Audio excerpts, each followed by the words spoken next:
अरे पकडलं तुम्ही मला पुस्तकाच्या दुकानात, हे म्हणजे पोलिसांनी गुन्हेगाराला पकडावं असं आहे. म्हणजे मी पुस्तकाच्या दुकानात वगैरे जाणारा मूळचा मनुष्य नव्हे. तरी मला या पुस्तकाच्या दुकानात बघून आणि पुस्तकं बघताना बघून तुम्हाला आश्चर्य वाटलं असेल. मी कोण आहे सांगायचं असं होतं म्हातारपणी. मी डॉक्टर मोहन आगाशे कसा बसा डॉक्टर झालो आहे आणि पुढं प्रॅक्टिस पण केली कशी बशी.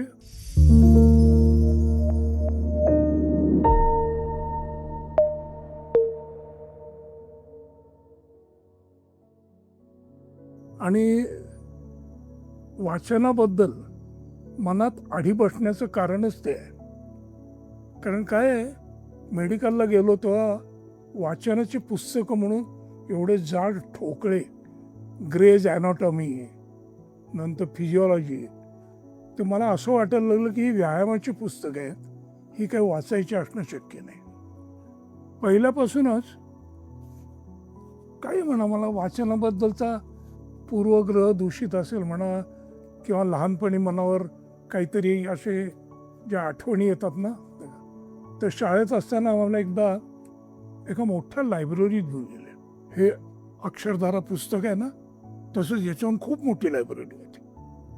आणि ती सगळी दालनं फिरता फिरता शेवटी मला असं वाटलं आणि मला रडू आलं. का की एवढी सगळी पुस्तकं आपण वाचणार कधी, शहाणे होणार कधी, आणि मग परीक्षा कसे पास होणार, या विचारानेच मला रडू आलं की इतका वेळ लागतो ते पुस्तक. आणि त्यामुळं एक मनात आढी बसली.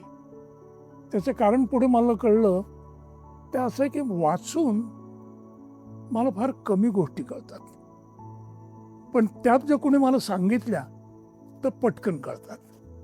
आणि म्हणून शाळेत चांगले मास्तर आणि मेडिकल कॉलेजात सुद्धा चांगले शिक्षक, ह्याच्यामुळं मी डॉक्टर झालो किंवा खरं तर मी शिकलो असं म्हणा.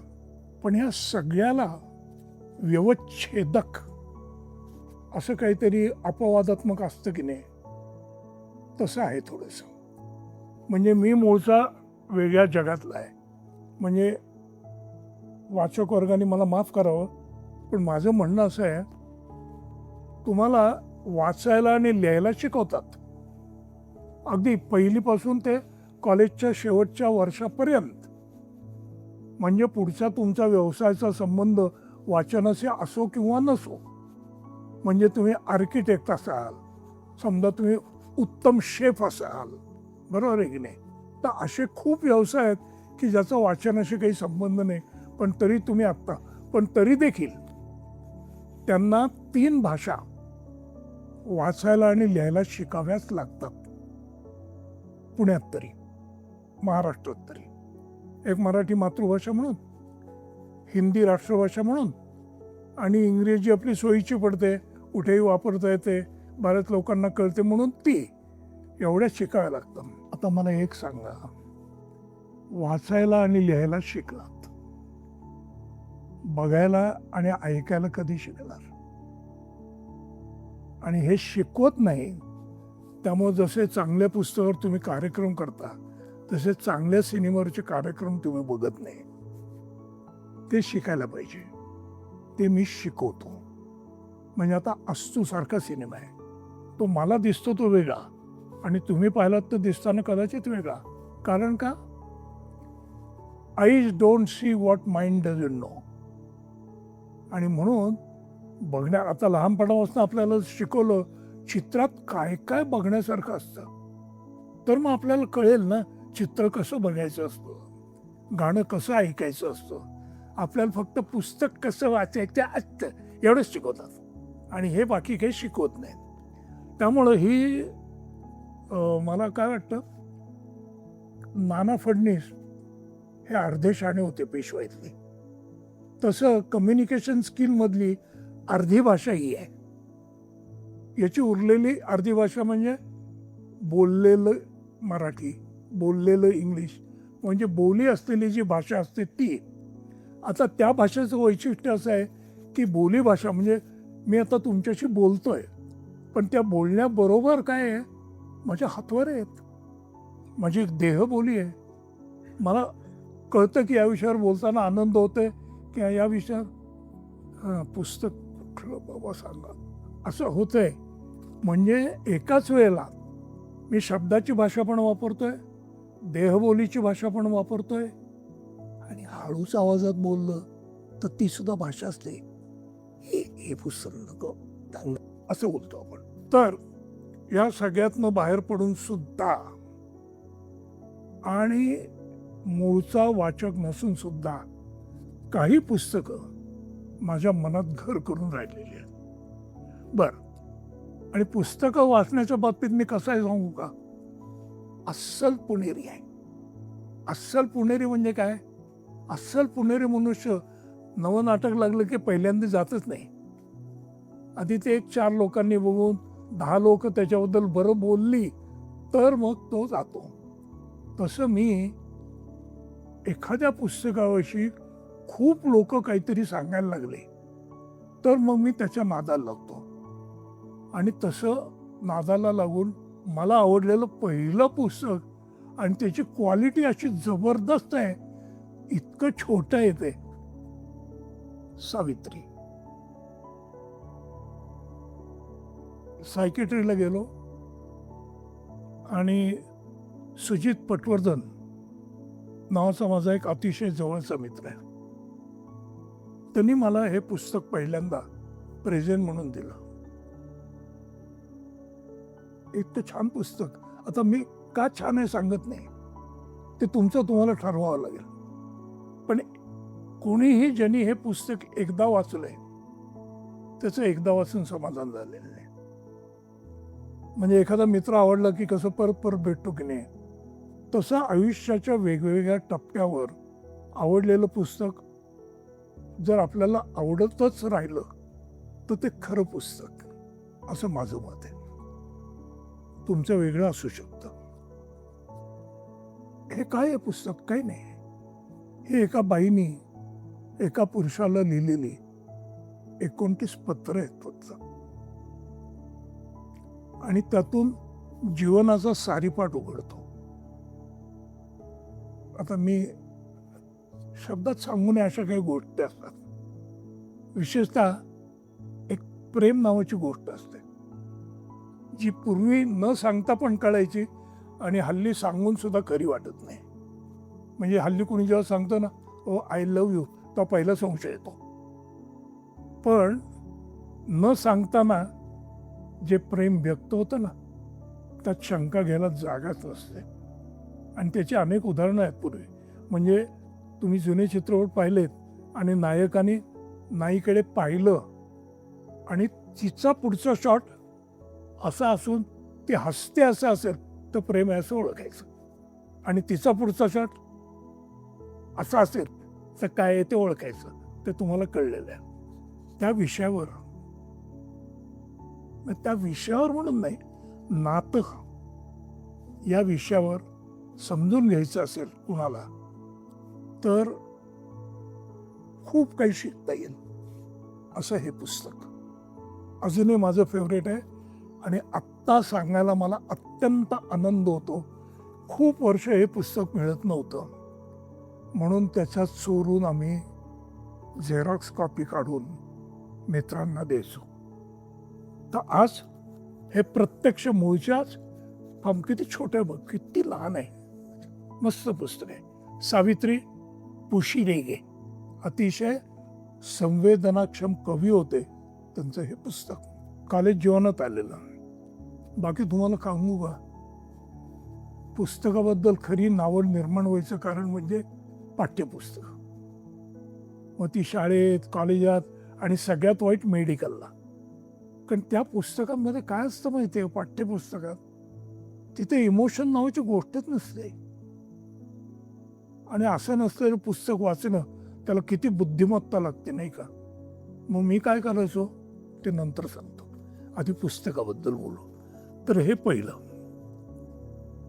नंतर मी नाटकं करायला लागलो आणि जब्बार पटेल, सतीश आळेकर असे मित्र, आळेकर लेखक, पटेल दिग्दर्शक. तर पटेलांच्या दिग्दर्शनाखालती काम केलेलं एक नाटक खूप लोकांना माहिती आहे. याची नवी आवृत्ती आहे, घाशीराम कोतवाल.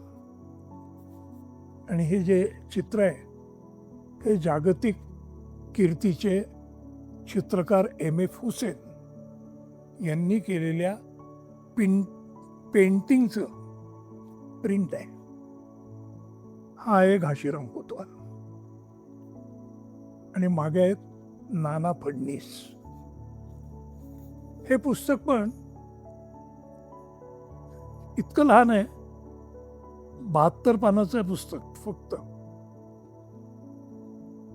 याचं नाटक 2.5 तास आहे. आणि हे पुस्तक मला का आवडतं, हे वाचल्यावर हे नाटक कसं होणार आहे याची अजिबात कल्पना येत नाही. पण जब्बार पटेलांना हे नाटक सुचल्यानंतर ते जसं दिसलं आणि जसं त्यांनी ते दाखवलं, ते 72 सालापासून आजपर्यंत लोक बघतात, आनंदाने बघतात. म्हणजे एका पुस्तकाचं दृकश्राव्य माध्यमात रूपांतर झाल्यानंतर जे पुस्तक आपल्याला कळतं त्यातलं हे घाशीराम कोतवाल. आता मला वाचून कळतं, कारण आता प्रत्येक वेळी वाचताना रंगभूमीवर काय होतं हे मला माहिती आहे. आणि म्हणून यात दडलेले सगळे अर्थ मला त्या पाहिलेल्या नाटकातून कळतात. तसंच आणखीन एक नाटक आहे आणि ते माझ्या अगदी जवळच्या मित्राचं आणि असंच न कळणारं नाटक आहे. पण बेगम बर्वे. आता मुळात हे 2 शब्द जोडीने येणं अवघड आहे. बेगम आणि बर्वे कमाल आहे की नाही. बेगम बर्वे हे काही नाही, 2 जोड्या आहेत. एक कारकुनांची जोडी आहे आणि एक जिन्याखाली राहणाऱ्या 2 विचित्र माणसांची. त्यातला एक माणूस थोडासा अंगावरनं वारं गेलेला, दारू पिणारा, जुगार खेळणारा आणि त्याची सेवा करणारा, पुरुषी वेश घातलेला पण बाई मनाने असलेला बर्वे आहे, जो नाटकामध्ये स्त्री पार्टी भूमिका करायचा. आणि म्हणून तो टांगेवाला जो आहे, आणि ते दोघं जिन्याखाली राहतात, तो टांगेवाला शामराव आणि त्याचा हा साथीदार बर्वे, त्या नात्याने, म्हणजे कुठलं नातं तुम्हाला कळलं, ते जिन्याखाली राहतात. आता ही जोडी आणि कारकुनांची जोडी याचा संबंध याचं काही कारण नाही, पण एक कारण आहे. बर्वे उदबत्त्या विकतो आणि दर गुरुवारी दत्ताच्या आरतीसाठी जावडेकर आणि बावडेकर नावाचे कारकून त्यांच्याकडनं उदबत्तीचा पुडा विकत घेतात. आणि एक दिवशी काय होतं, बर्वे चिवडा मागायला आलाय काय उरला का, आणि या दोघांना वाटतं की ऑफिसमधल्या नलावडी बाई आल्या आणि तिथं नाटक सुरू होतं. हे कळायला अवघड नाटक आहे, पण ही 2 जोड्या जर समजून घेतल्या आणि एखादा पुरुष असला पण आत स्त्रीचं मन असलं तर काय होतं, किंवा एखादी स्त्री असली आणि आत पुरुषाचं मन असलं तर काय होतं, हे जर कळायचं असेल, म्हणजे पुढं सायकियाट्रीला येणाऱ्या नवीन विद्यार्थ्याला मी पेशंट बघ असं सांगायचंच नाही. मी त्याला सांगायचो बेगम बर्वे वाच आणि बर्वेचं मनात काय आहे ते मला सांग. हे नाटक चला आपण काय म्हणू, मनोव्यापार कसे वेगळे असतात आणि कशात कुठलं मन दडलेलं असतं हे जर नीट कळायचं असेल तर याच्या इतकं उत्तम टेक्स्टबुक नाही. टेक्स्टबुक वाचून जे अजिबात कळत नाही ते हे नाटक वाचून कळतं, आणि म्हणून मला हे पुस्तक खूप आवडतं. आता ही झाली काही मराठी. यात आणखीन एक आहे, 2 पुस्तकं आहेत, ती नाही आहेत आत्ता दुर्दैवाने, आउट ऑफ प्रिंट आहेत. त्यात एक पु ल देशपांड्यांचं आहे की तुझं आहे तुझंपाशी. तुझं आहे तुझंपाशी सारखं 2 भिन्न विचारसरणी पण अतिशय हसऱ्या शब्दात सांगणारं नाटक नाही. एकीकडे असणारे आचार्य आणि दुसरीकडे असणारे काकाजी. तर ते नाटक परत असं आहे गंमत, ते नाटक बघितल्यानंतर मला वाचावंसं वाटलं आणि म्हणून नंतर ते वाचलं. आता 2 असे लेखक आणि 2 पुस्तकं.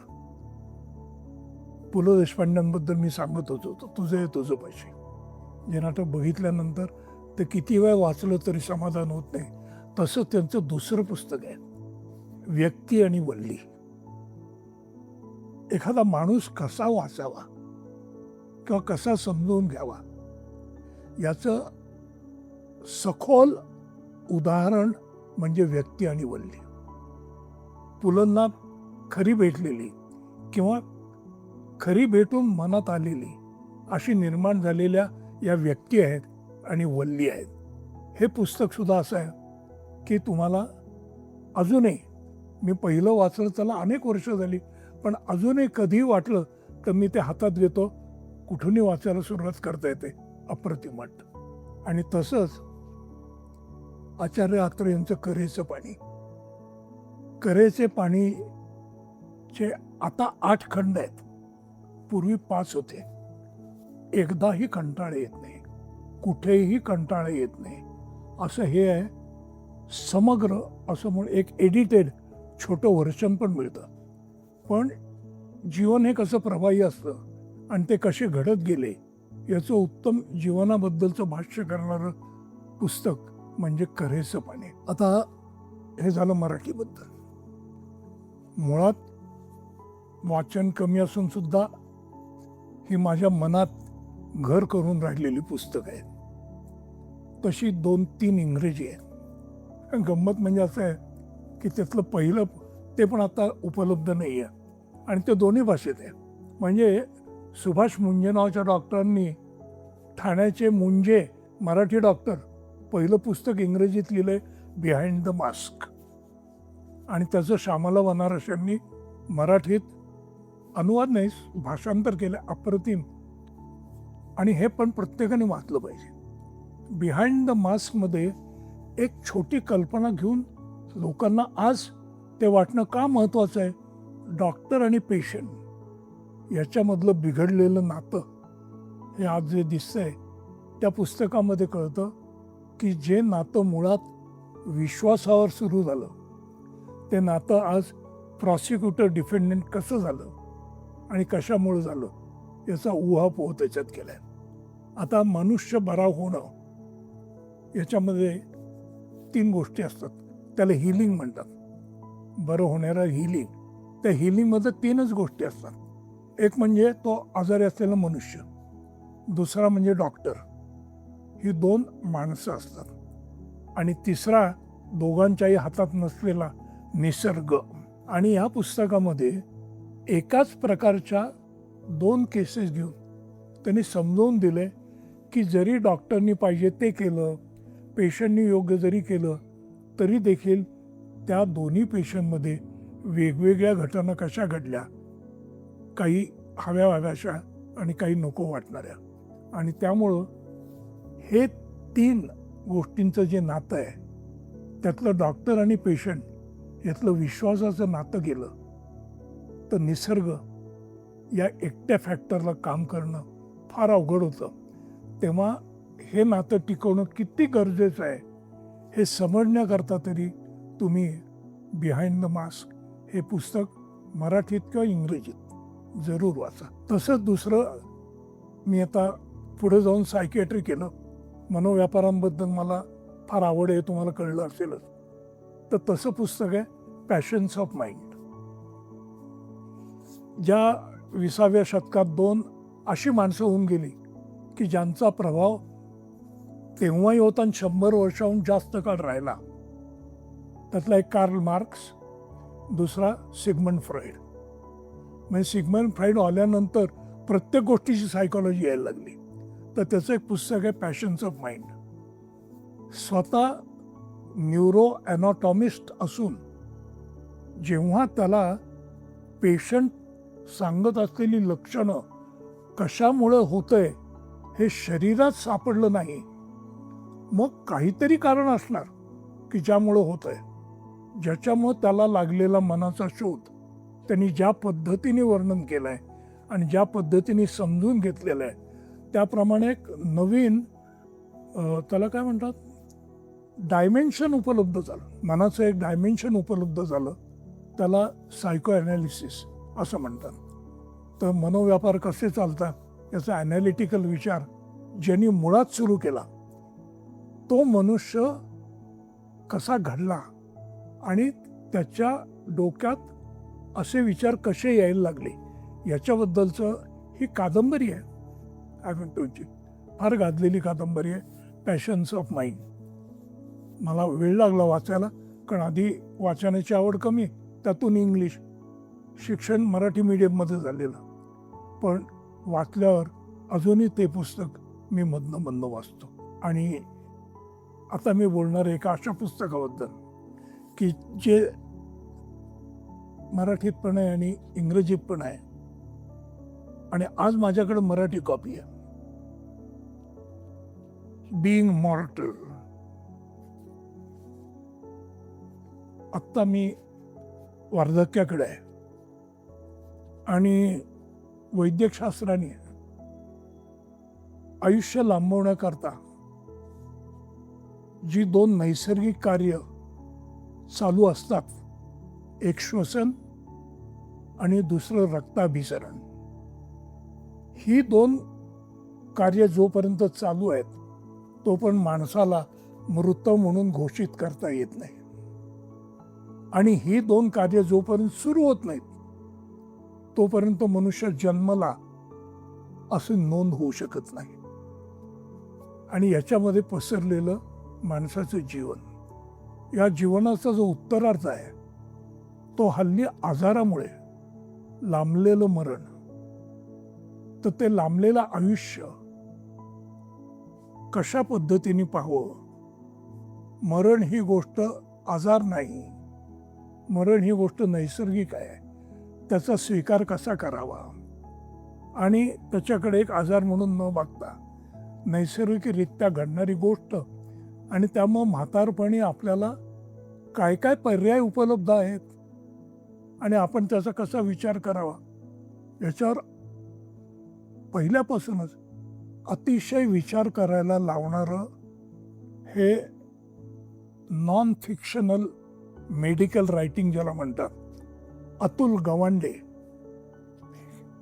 मूळच्या इंडियन आईवडिलांचा जन्मलेला अमेरिकेतला मुलगा, तोही डॉक्टर झाला. त्याची सगळीच पुस्तकं गाजलेली आहेत. पहिलं होतं complications, making of a surgeon. दुसरं होतं better, how to measure performance of a doctor. तिसरं होतं सिम्पटम चेकलिस्ट, म्हणजे विमानात जशी चेकलिस्ट असते तशी चेकलिस्ट काय असली पाहिजे डॉक्टरकडे, फार चांगलं. पण ही सगळी पुस्तकं वाचू नये मी परत सध्या उशाला माझ्या असलेलं पुस्तक बीइंग मॉर्टल. त्याचे आजोबा विदर्भातल्या खेड्यातले होते, त्याची सासू अमेरिकेतली आहे. आजोबा 101 वर्षाचे होऊन गेले. सासू वयाच्या 60व्या वर्षानंतर एकटी असून एकटी राहत होती, आणि हे आजोबा मोठ्या फॅमिलीत राहत होते. भारतीय वार्धक्याकडे बघण्याचा एक दृष्टिकोन, तिकडचा दृष्टिकोन, याचा समतोलरित्या अतिशय तटस्थपणे राहून केलेला अभ्यास आणि त्यावरचं मार्मिक टिपण हे अतुल गवांडे यांनी ज्या पद्धतीने केलंय, आणि या पहिल्या 3 पुस्तकांपेक्षा अतिशय वेगळ्या सेन्सिटिव्हिटीने लिहिलेलं हे मूळचं इंग्लिश आणि आपल्या भाग्याने मराठीत आलेलं. आणि हे का वाचलं पाहिजे, पण वार्धक्य कुणाला चुकलेलं नाही. ते तुम्ही तरुण असलात तरी येणार आहे. मग आत्तापासूनच त्याचा बघण्याचे काय काय दृष्टिकोन असू शकतात हे संग्रही ठेवायचे. मूळचा वाचक नसताना सुद्धा माझ्या मनात घर करून राहिलेल्या मोजक्या पुस्तकांबद्दल मी बोलतोय. मी मूळचा वाचक असतो ना, तर या लोकांनी तुम्हाला फीचर फिल्म इतकं शूट केलं असतं आणि दाखवलं असतं. पण मी सभ्य मनुष्य आहे, खरं बोलणार आहे, कमी वाचतो पण दर्जेदार वाचतो. वाचून बघा आणि मग ठरवा. ही 6 पुस्तकातलं एकही तुम्हाला आवडलं नाही तर तुम्ही वाचकच नाही. धन्यवाद.